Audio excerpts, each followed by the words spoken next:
So how you can enable vertical scrolling in phone frame on Figma?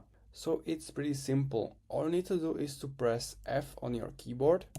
I'm gonna add my phone frame, iPhone 17. This is my phone frame. Change the color to make it visible for you. And if I, for example, add this object one by one, Control C, Control V,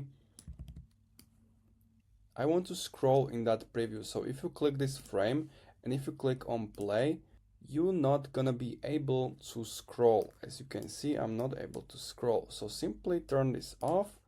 Make sure to select this frame, the whole frame, and go to prototype in right upper corner area. And here is the scroll behavior overflow. Now it's set to no scrolling. Simply select this and click vertical. Now it should be working. Click on this little play, and now you can use your mouse to scroll down your phone frame, your iPhone frame, or whatever you're using. So you can scroll up, scroll down, just enabling this option. So that's how you can fix scrolling problem in Figma frame project. If you have any questions, leave a comment and see you next time.